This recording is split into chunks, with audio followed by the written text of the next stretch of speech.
This is going to be a variation on pigeon pose in yoga. I'm going to use, say, like sitting at the edge of my bed, sitting at this mat table, obviously, which nobody has, but sitting at the edge of a couch, anything that I can just kind of prop my leg across on. The bed is probably the thing that most people are going to have at home. And I'm going to take my leg. A lot of people want to really bend this knee.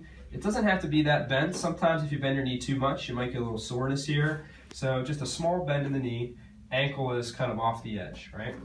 I want to keep my back up nice and tall, and I'm going to start to turn my sternum to kind of face where my knee is. So I'm going to turn a little bit towards that bent knee, and I'm going to keep my chest up nice and tall.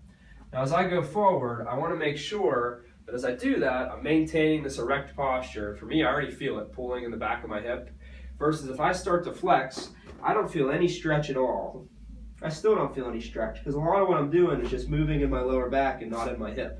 So chest up tall. I want to get forward to where I begin to feel tension, ideally in my butt, nothing in the groin. And then this knee, I'm going to lightly press that knee into the table. So the idea here is that when I get to that stretch, I'm activating that muscle while it's in a stretch position. I'm holding 3 to 5 seconds, and then I'm coming back out of it. So say this hurts my knee. I'll maybe bend my knee a little bit less, which will usually be less uncomfortable on the knee. I turn a little bit towards the knee, and I stay up tall as I start to take my head and shoulders forward to where I begin to feel a little tension in the back of my hip. And I'm going to lightly press that knee, hold 3 to 5 seconds, and relax.